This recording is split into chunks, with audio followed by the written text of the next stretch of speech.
We have Ari Weil. Is that how you say it? Weil. Ari Weil here from Akiban Technologies. And you guys are right around here, right? You have your headquarters. Right by the Gaslight. So the Gaslight. Okay, so in the south end, not South Boston, South End. That's right. Gaslight is a great restaurant, by the way. If people want. Well, you're like by the Gaslight. I'm like, is that like by the gas tanks? Or I realized I've been to Gaslight before. It's great. So you, whenever like Open Studios happens, you're just wandering around, and yeah, there's a lot of good artist lofts and stuff down there. Yeah, pretty cool place. Are you hiring? We are. So there is actually information at akiban.com/careers. It's a busy time. It's an exciting time. And right now, I'd actually just like to talk to you guys about, maybe dispelling some of the rumors, if you've heard any rumors, or give you some information about what Akiban is doing. So the title of this talk is Renormalize. We're going to be talking about the problems that people typically use denormalization to solve, and then hopefully what you'll see is a better alternative with Akiban. Before I start, we did have a sexy new graphic created by one of our customer partners. That's like that's like a movie preview thing. Isn't it? It's missing the THX. If you saw it, it had a shine to it, like. If this place had speakers on the side, we could make the knife noises and it'd be perfect. So let's talk about the problem. Why did people denormalize in the first place? There's a little bit of marketing buzz in here. We do have a marketing department, however small it might be, so excuse if you see any of those things that usually make you cringe. But schemas are going to grow over time. But recently you're going to create a schema. You'll probably work with a product manager, maybe you work with developers. Whoever you work with in your organization, you're going to model a schema that's going to represent a business case or a set of use cases. Over time, as features are added, as users are added, your schema is going to evolve. You'll add tables, maybe you'll add certain things to columns, you'll extend columns, what have you, but your schema will change. Your data volume will also grow, hopefully, if you're a successful business. You'll get users, you'll get more data from those users. In an extreme case, if you're a Facebook, you'll start letting them upload their entire life history via pictures. On your website, you have to do something to manage all of that data volume. Eventually, joins between tables are going to become a bottleneck. No matter what you do, when you join information together, there is going to be some overhead associated with that. When you have enough user traffic, concurrency, data, you name it, it's going to become an issue to your application and your database environment.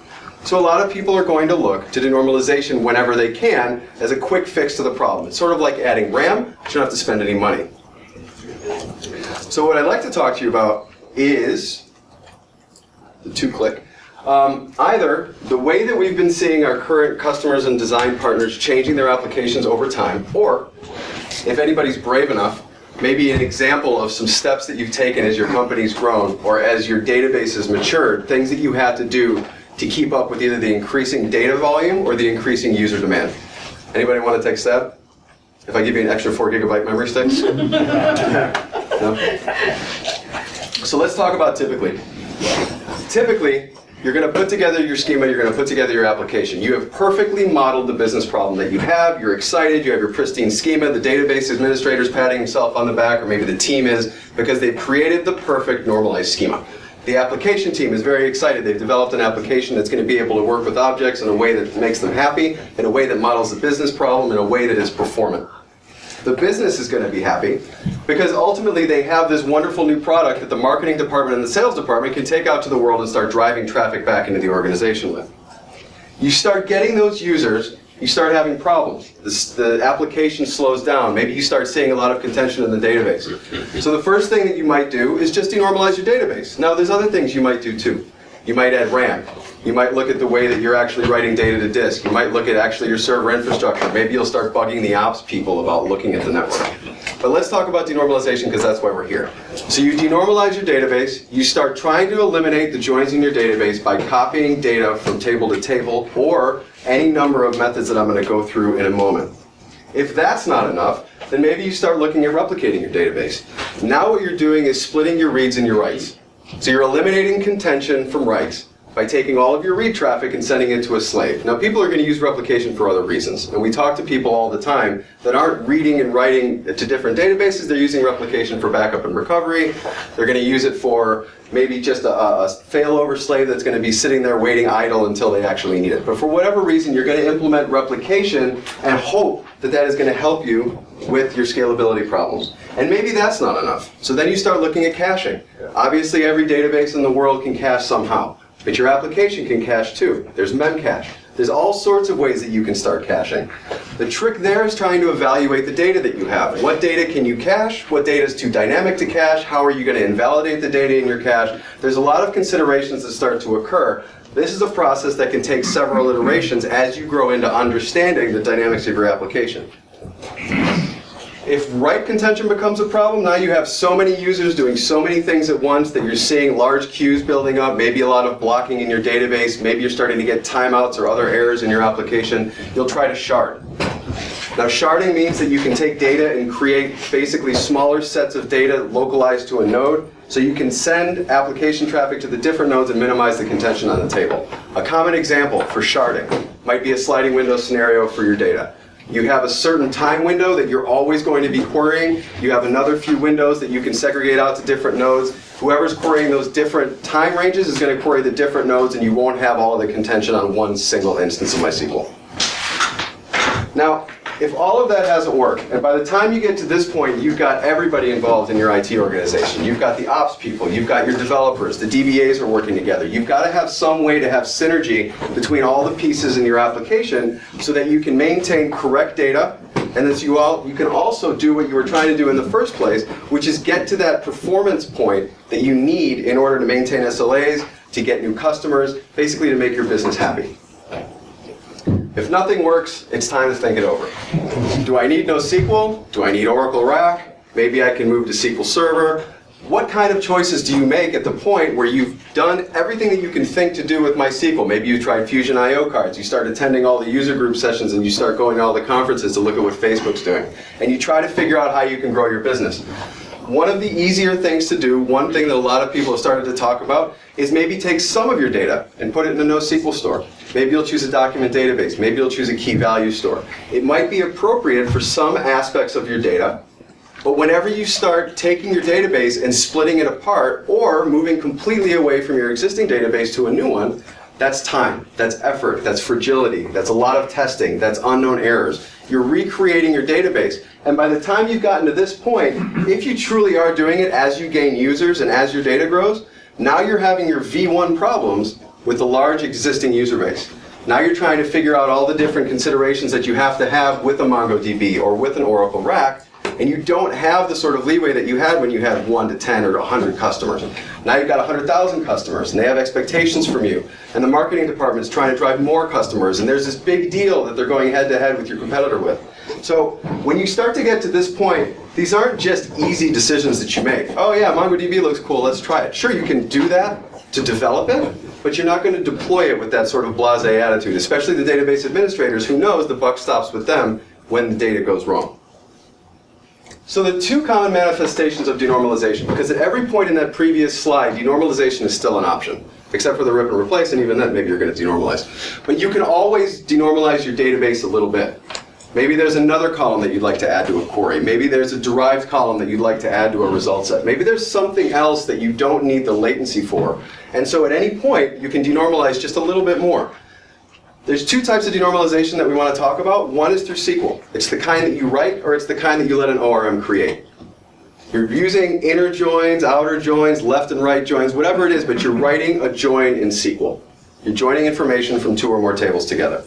The other kind of join is an application object creation. This is also the property of the ORMs, but it's the kind of thing that you'll do in the application itself. And we hear a lot of people say, I'm not joining. I'm running individual statements against different tables, and I'm letting my application merge those arrays together and creating an object. You're joining. You're just using the word merge. You're using the word application. You're not letting the database do it, but you are joining data together. So let's talk about denormalization. What is it? I've been talking a little bit around it, but I'm going to use this third definition. Feel free to read. Looking it up on the internet is surprising at just how little there is in the way of a definition for denormalization. but it's the process of restructuring a normalized data model to accommodate operational constraints or system limitations. I picked that one, it's self-serving. It has two words in there that make you think twice. You're getting around limitations and constraints. You're not doing denormalization because you want to. Nobody wakes up in the morning, especially DBAs, and say, third normal form, that class was worthless. I'm just going to throw all my columns all over my database and I'll be done with it. It'll be super easy. You don't do it for that reason. You do it for any other number of reasons. Your developers don't understand your data model. They're constantly asking you for more views and more stored procedures and better ways to make their application performant. Okay, I can add a column here or there. I can change my data structure. I'll create a materialized view for you. Or your join performance simply isn't what it needs to be. You've tried all the indexing tricks that you know. You've gone to all the user group sessions. You've read up all the popular blogs. You can't get the performance out of the joins that you need. It's time to denormalize. Those are the kinds of considerations that we see people typically making. So let's look at some of the ways you would denormalize. I'll go into a lot of depth on this one, and then we'll talk kind of at a higher level about some others. So materialized views. Anybody in this room using a materialized view in their production database? Really? Okay. It's got to be more than one. Well, you can't technically have materialized views inside MySQL. Not with vanilla MySQL. There's a Right. project out there, but yes, you're right. That's true. So that would be why nobody's really using it. That saves me from one of the other things that I had to ferret down into, but that's fantastic. So yes, that's true. Oracle database, so we're doing it. So. Yeah, or NetEase. You can do it in SQL Server, you can do it in DB2, you can create a materialized view if you want to with certain projects. There is one project that I'm going to talk about. But basically, what are you doing with a view, or what are you doing with a denormalized table? It's kind of the same idea. You're creating a persistent database object that holds the result of a query or a set of queries. I have to create a user object. That user object contains this data. It would be really neat if all that data was in one place. And I didn't have to start joining things, and my developers didn't have to understand anything about indexes, or I didn't have to backfill for them and start adding indexes for their code. So the basic reason that we talk about materialized views as something that you don't necessarily want to do is because nothing's free, right? There's no such thing as a free lunch. You create a materialized view, somebody's got to update it. Somebody's got to keep that data up to date.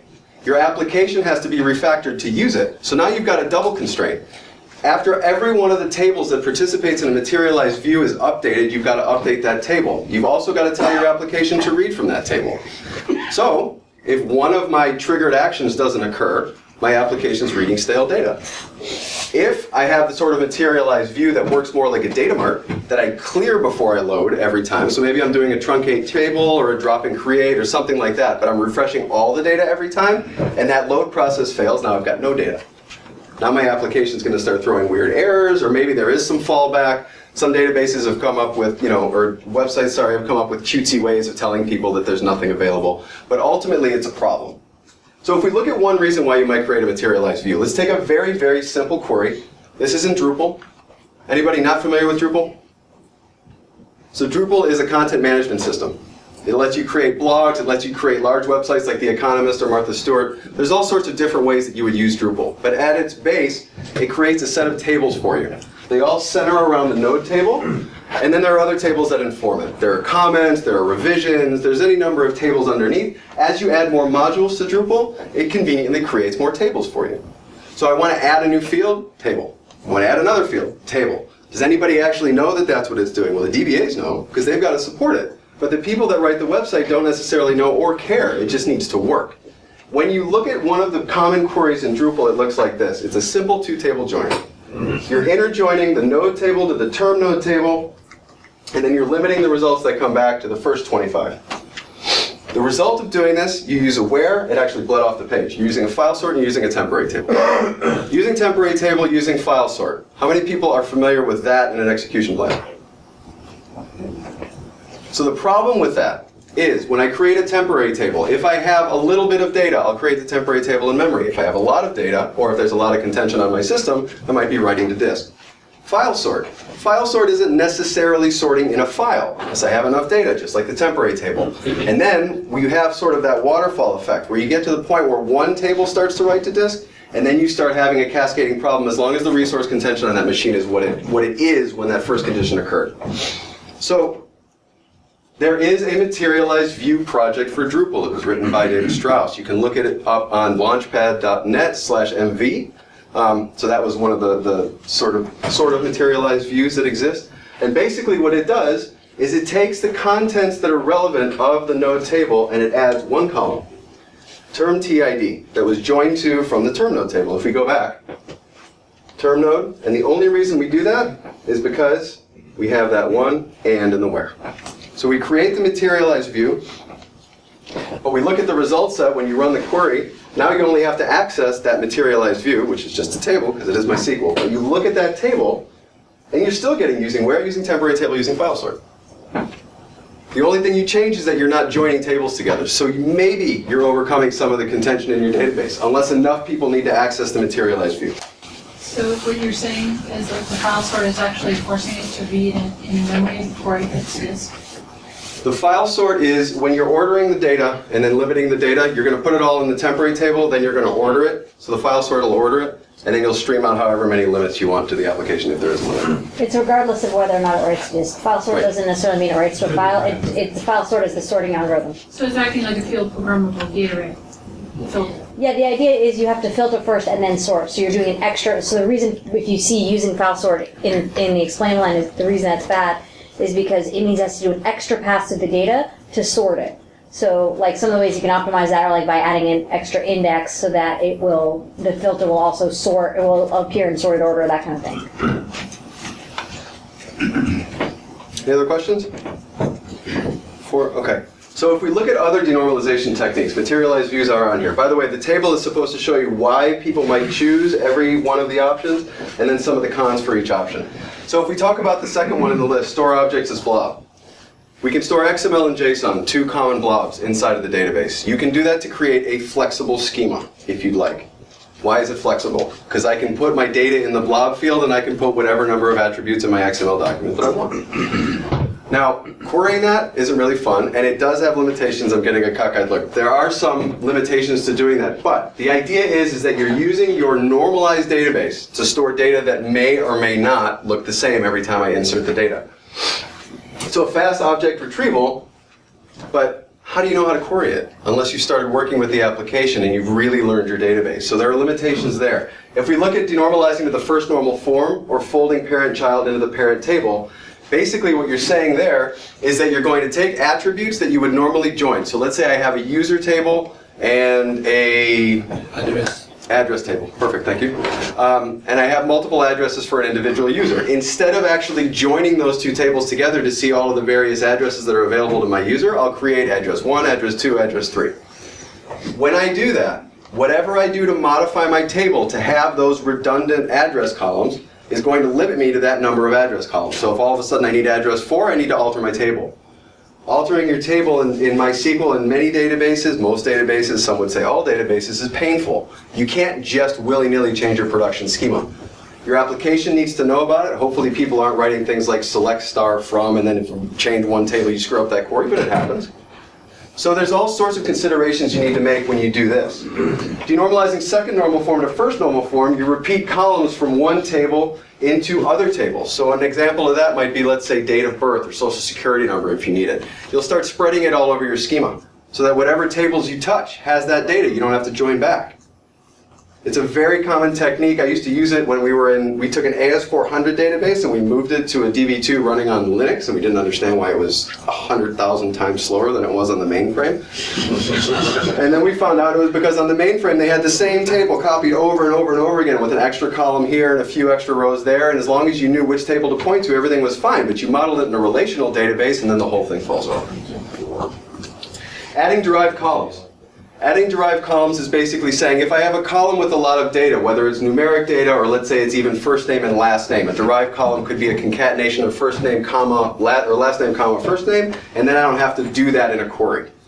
A more common use of that might be running sums or running some sort of a derived percentage off of your data. Like if somebody has a base salary, what was their performance bonus or something like that. The idea, again, I'm running my query.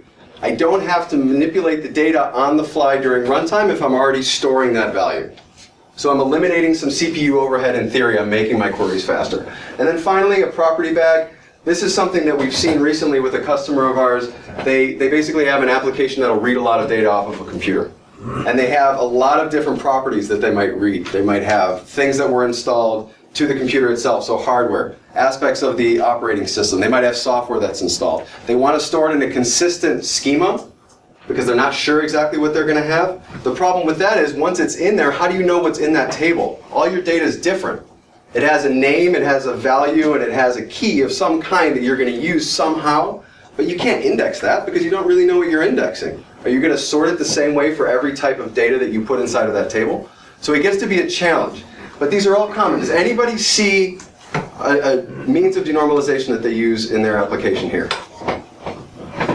Everybody, I would imagine, sees something, unless you have a perfect schema, and if you do, I applaud you, and I would love to see it. So renormalization is the name of this talk.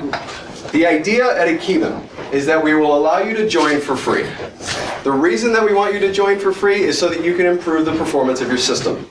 Between 10 and 100x is our goal. It's not giving you a 50% performance improvement. We're not trying to do the same kind of thing that a covering index can do. We're trying to give you order of magnitude performance improvements in your database.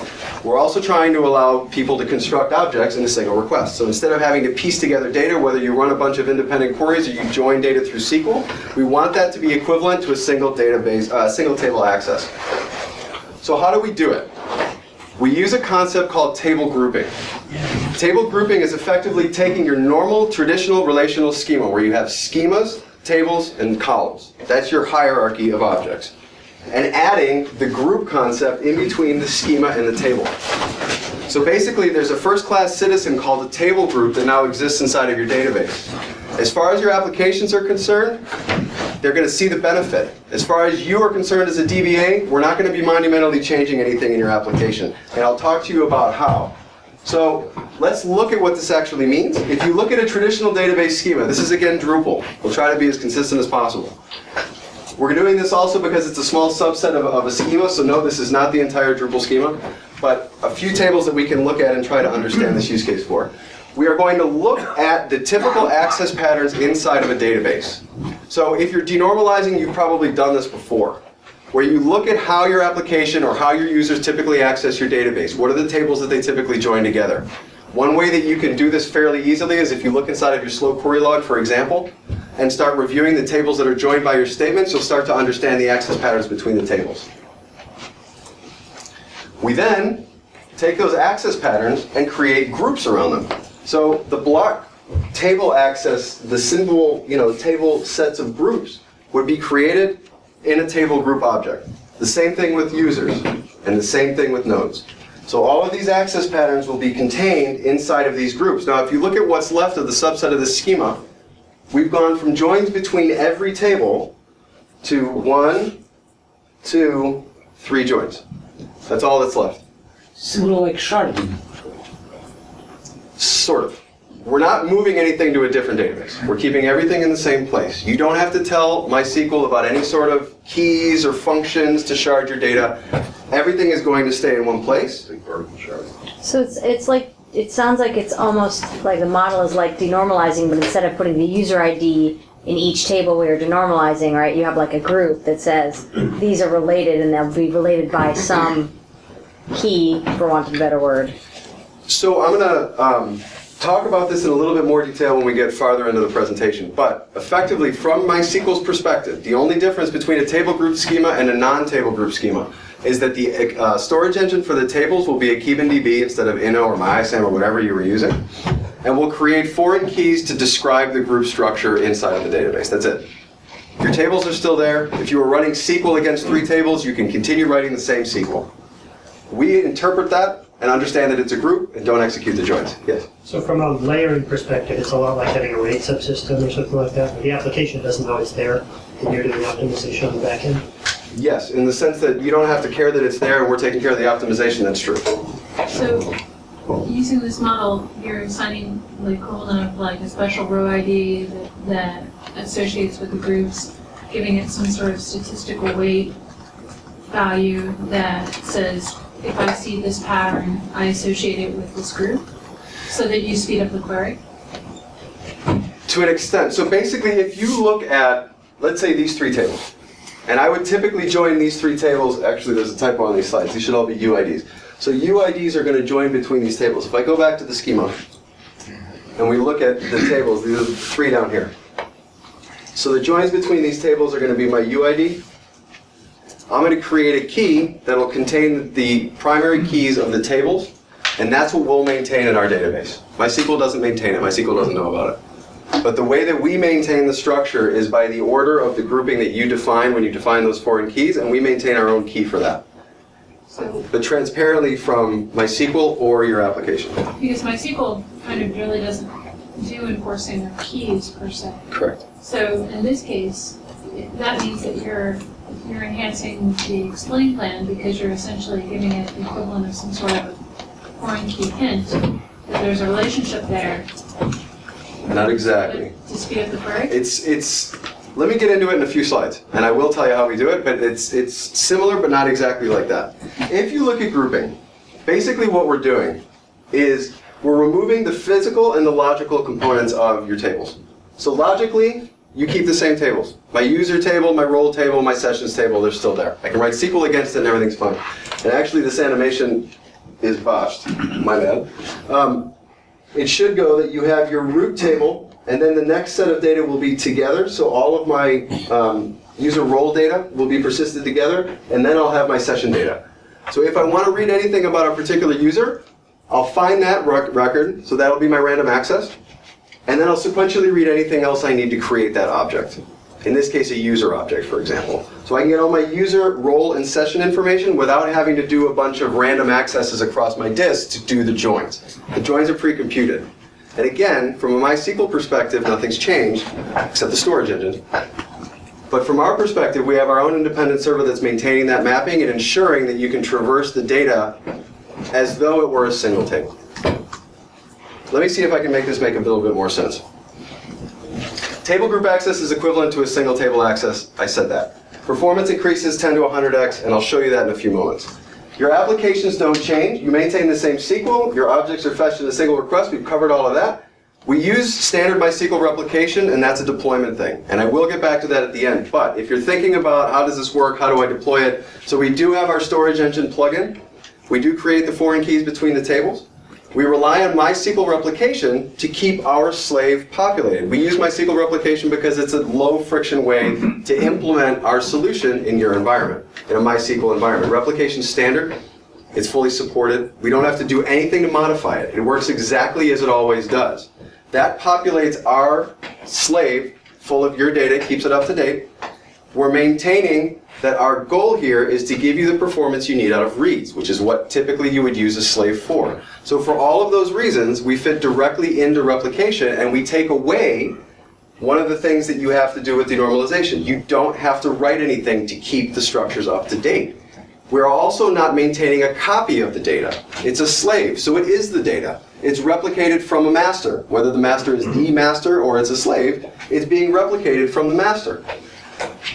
So similar to denormalization in the way you think about it and create the groups, using standard MySQL replication and delivering you the performance improvements that we promise without copying data or doing any sort of magic with MySQL itself. Let me show you a query execution and see if we can make this make a little bit more sense. 3 tables joined together. Tables 1, 2, and 3 to protect the innocent. Basically, this is a standard MySQL query. We're going to be reading data from 2 tables, filtering the data by 2 tables, ordering by a login time descending, and then limiting the results to 500. This is something that occurs at one of our current design partners. If you look at the MySQL explain plan, the DBAs have actually done a fantastic job of optimizing this query. I don't know if you want to say anything about this before I keep going, because I can't help it. Yeah. So we've been working with Sandra's company, and they did a great job of optimizing this query. If you look at what happens in the MySQL explain, there's 3 index accesses. There's indexes that are being used on every table. 2 table accesses from the index to read the data that's required by the query. 2 joins to join those results together. The data that needs to be ordered, filtered, and limited before it's returned to the calling application. So you get the temporary table. We put all the data in there temporarily while merging it together. We'll then sort it. So latest login time descending, we're doing our sort. Those three operations together, the joins, the temporary table, and the sort, are what are creating the problems with latency. You see that using temporary table, using file sort, that's a trigger that there's probably going to be an issue if I have enough data that I have to read out of MySQL. The join itself is going to require some overhead from my application. Finally, I'll project the results out. But here is where we're trying to address the problem with MySQL. So I've kept the explain plan down here so you can reference it. The difference using Akiban is I now, instead of 3 index accesses, 1 on each table, have a single group index access.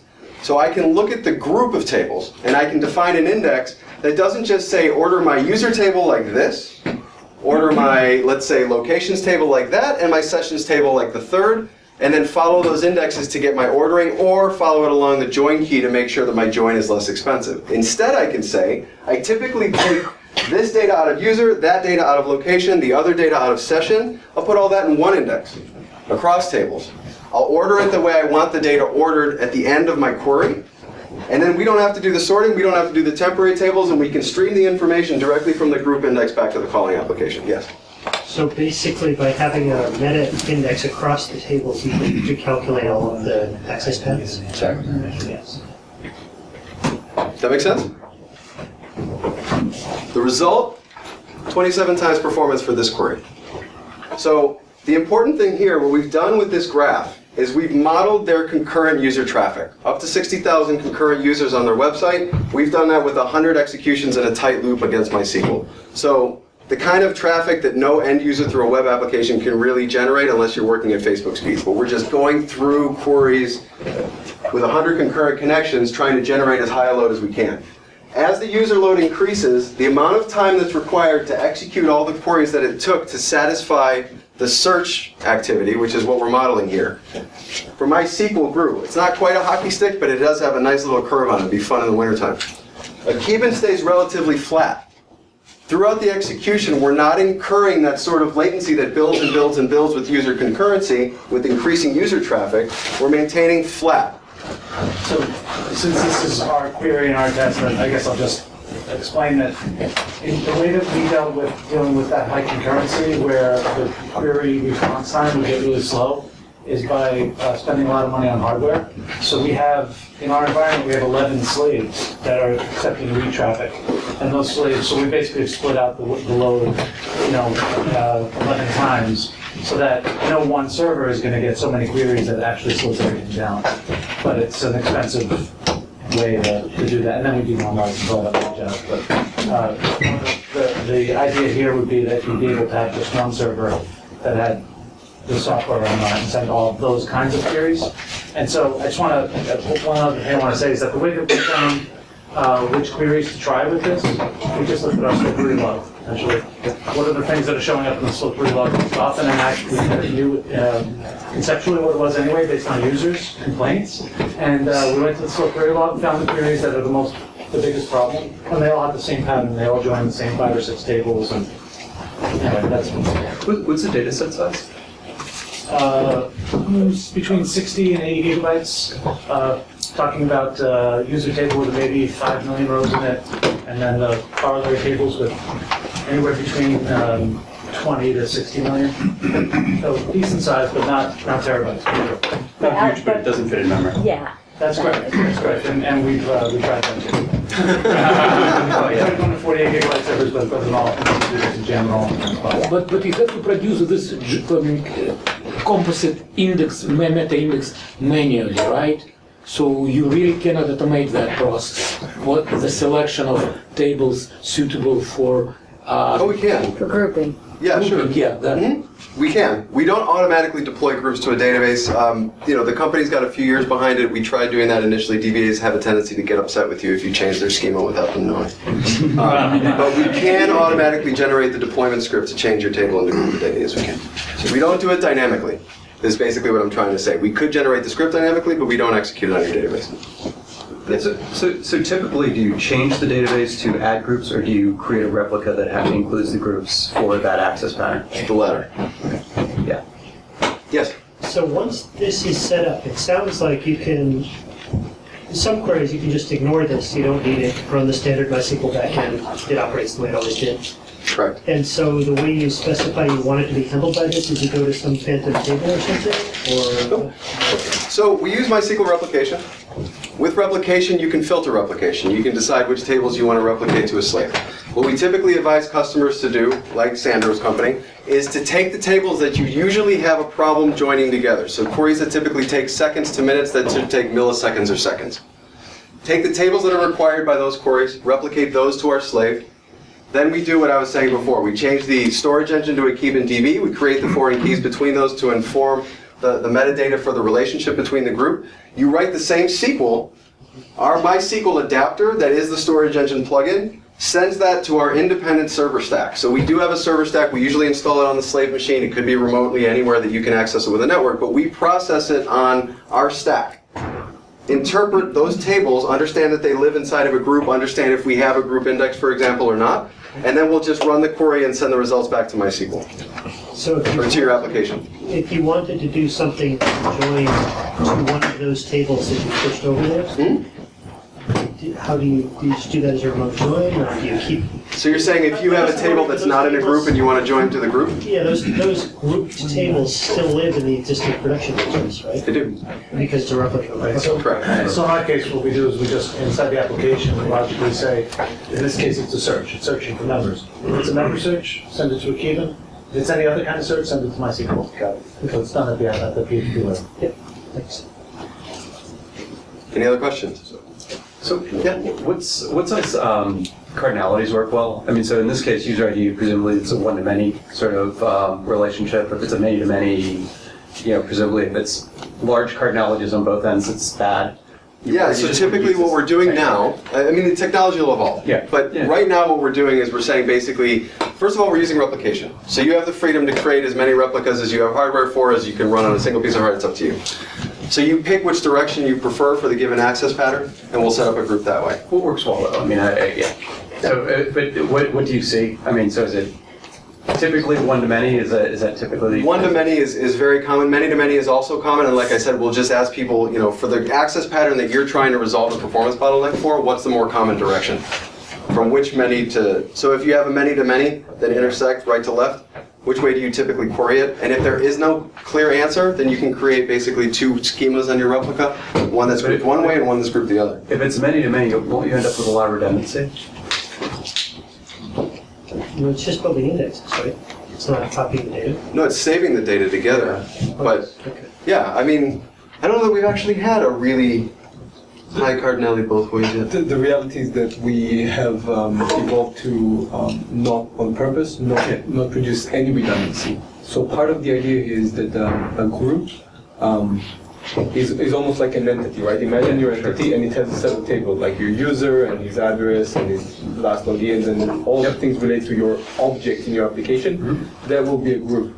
We could evolve to have redundancy within a group, but we chose not to because when you take a schema of 100 tables, it really represents your few main entities in the application, right? So once you group it, you end up with 2, 3, 4 main groups left in the system. So you'll end up with 2 or 3 joins left in the system as a whole. So the extra step of actually trying to combine those is just like the cost benefit was just like when you take 100 joins and you eliminate them to 2 or 3, the extra step of eliminating that one extra join just wasn't worth it for the data explosion that we all know from materialized views. So what you get here is we decided never to duplicate a row. So in a many-to-many relationship, there is actually a way to do it, but we decided to always follow one route. And so the group is always completely hierarchical. Okay. When you have a join like that, usually that can be really fast with an index because you have such high cardinality. So it's usually not a problem. Sure. So, and I guess that's why the model, doesn't say, well, you have to put everything in it. It's just the ones that are having the problems to group it. So. I can imagine it being more than one to many. It could be like 3 to many. I don't know. I'm just curious. That's actually pretty easy as well, but just like you say, like you're trying to focus on the problem areas, and you're trying to, like, what are your problem queries? Let's take those and just resolve those, and then go to the next step. If I could, since cardinality was brought up, one of the things that really was a big problem for us is that we went to the trouble of rewriting all these queries with straight joins and index hints and join hints and all that stuff to make them really fast so that they would come back in 0.2 of a second, 0.4 of a second, which was acceptable for that piece of our application. And then all of a sudden, for whatever reason, we have 11 servers, and 2 of them would just start getting into crazy rep lag because the queries were taking thousands of seconds. And it was all because the cardinality that MySQL was picking underneath just got all screwed up. And if you would take that table and change its cardinality, you can redo the indexes or whatever, but it suddenly starts to work fast. So you take the query that's taking 1,000 seconds, put it on another slave where the cardinality is correct at that moment, and it would take 0.2 of a second. And so it was really, MySQL was sort of considering the cardinality of the indexes and screwing it up occasionally, randomly, at weird times, usually at 3 in the morning.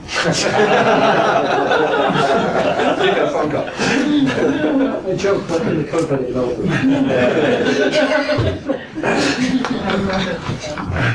Yes? So is this more appropriate for a read-heavy workload only because of the replication work to fall behind?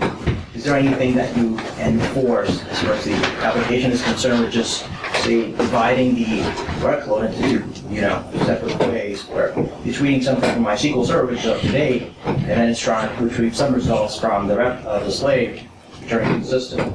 So there's some fail-safes that we've been working with customers like Online Buddies with to enhance, and one of those things is making sure that we have some level of failover code.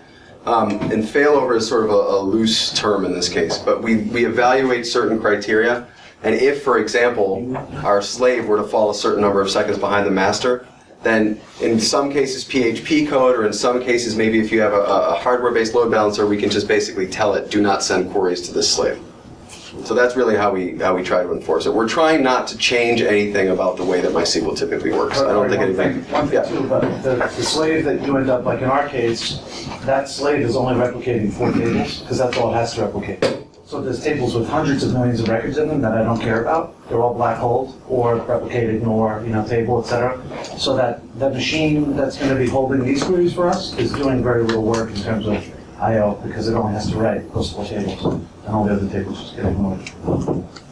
So, just going back to the size of the data set, was it 60 to 80 gig within this data set, or within your overall data set? For this data set, it was probably only 3 or 4, not Okay. much. Okay. Our bigger tables are not part of this problem. Yep. We tried to solve. Yes? Do you know what version of MySQL you're using? 5.1, 5.5, 5.6? It does not. We, on our slave, are using 5.5.12, but as long as you can replicate to 5.5.12 as you can from 5.1 and 5.5, so 5.6 is not really a problem. So you have a particular version of MySQL. I hate to use the word embedded, but that's the version in your. We're dependent upon a certain version, yes. Okay. Yep. It's basically just a storage engine API, and the way that it changes so frequently, we just have to, with the startup, the testing, and the porting, and everything becomes a challenge. We were 5.5.8 until we found out all the problems that people were having with 5.5.8 and PHP and things with the client, so. Yeah. 5.12 is much better. Yeah. Any other questions? So, let's just walk through another quick example here. Object creation from a query stream. So if you were to assemble a number of different tables together in your application to create an object. So this was the second case that I was talking about. I'm not joining anything necessarily, but in my application I really am. So if you look at the amount of time that it would typically take to run however many queries you need to take to run to populate a page. Another common example that you can actually see doing this, log into Facebook. When people typically log into Facebook en masse. Right before Thursday night or right before Friday night. Watch what happens when you load your profile page. And you'll notice little blocks of content are going to load independently of each other. It doesn't all come up into one magical pretty picture. You get little modules that kind of pop up. Running the different queries behind the scenes populate those modules, but the way that they've made it acceptable to an end user is by giving you something to look at right away and then filling in the blanks. With Akiban with table grouping, one of the other benefits of the way that we're maintaining your data is that we could actually deliver to your application a nested result set. So if you run SQL, that'll nest select statements like this. So it kind of looks like a nested subquery. Not exactly, it's in the select portion of the query. We can know that we need to generate a nested result set. So think about an ORM, think about your application and the way that it needs the data, the way that it uses data. It's not really using an array. It's not using the result set that MySQL delivers. It's got a hierarchy of object properties, and that's what it tries to work with. Because databases produce arrays, then we end up flattening all that information out, having a bunch of redundant data inside of the result set, passing it back to the app, and then it has to filter it all out and figure out what to do. You could, with Akiban, also use an alternate syntax. It's one that we've been developing, and it's one that we've been showing some design partners trying to see how they would like to use it and if they would like to use it. But by overloading basically the get from a memcache protocol, we can say get from my schema, from my table, whatever table it is within a group, the information where a certain key equals a certain value. So it's sort of like a key value get. It's a little bit overloaded, but basically that tells us to go into a particular group, start getting you information from whatever table you specify, where the condition is satisfied, and stream that back to the application. So that really is like pulling back an entire object in a single get in a traditional sense, in the key value memcache sense. The result, this is the opposite of the last one. This is us, this is MySQL. It's actually InnoDB to be more precise. And what we're seeing here is the number of objects that you can retrieve per second. So if you look, we've got increasing concurrent clients running. We only modeled this up to 20 in this case. And we've got the number of object retrievals per second. By the time we hit 20 concurrent clients, we're at about 56,000. And MySQL's down here around 7. Again, it's the process of going into the database, getting one result set back, going back to the database, getting another result set back, as opposed to us saying getting the entire object in one go, sending it back across the network. It's a larger packet, but you're not going back and forth. Is that, yes? So you obviously pay some price in terms of constructing these group tables. How much and what do you do for a system that has a really high transaction rate? So we do, first of all, replication is going to insulate us to some extent. In 5.5, up to 5.5, it's single-threaded. 5.6 has the promise of multi. We'll have to see what that actually does to performance. But for now, that is going to gate to some extent the amount of traffic that we're going to get to our application. We've actually found in our own internal testing that we're 2 times faster than the average commit time for a replication stream. One of the things that you can consider... In other words, that if I've got an application that does a lot of updates, a lot of inserts, that I could expect that this doesn't impact the performance with it trying to keep up to those inserts? We've actually seen it in real-world trials. Again, I mean, if I could point to Sandra, we've had instances where they've run a lot of maintenance on their databases over the weekend and just had a huge amount of traffic going through replication, and it hasn't been a problem keeping up with the stream. I mean, I don't... Yeah, it's asynchronous. We're doing millions of transactions, so it has not been a problem on our side. No, we're not Facebook, but we have pretty high concurrency. Yeah. I mean, it's asynchronous, and you've already got a replica. You're already replicating anyway, so you're not adding additional overhead. Yeah, in this case, it takes us about 3 hours to set up a brand new replicant and use logical volumes. So once you set up the replicant, then there's one little process that's you define the table group and you run the script, and it takes that script a certain amount of time to sort of grab the data and reorder it. So it's not available immediately, but it's available in the day. Well, so I guess that was the real question I was asking, is not so much whether we're slowing down production of these inserts, but what's the lag between the data going in and when you do a query against it getting the current data? So once the replica is set up, we haven't been lagging behind MySQL. Not at all. Okay. Yeah, So it's the initial setup. yeah, just the initial setup. But once it's set up, it stays up to date just like MySQL. So I've already talked about it a fair amount, but pictures are always better than my description. So the way that we actually implement Akiban in a MySQL environment is just through regular replication. Our MySQL adapter presents itself to MySQL. We're creative with our naming. We present ourselves to MySQL through the storage engine adapter. You get Akiban DB, so if you do show engines, you'll see that through MySQL. And then the replication will keep our slave up to date. We have failover code that we use to make sure that as you have your application set up to query Akiban, we don't ever want you to fall into a condition where either our stack is unavailable, the data is incorrect, the latency for the query is slower than what it needs to be, or any other number of problems. Data correctness is something that we're working to evaluate with people. We're basically asking you, what are you worried about with our solution? Let us try to work on a way to make sure that it's not a concern.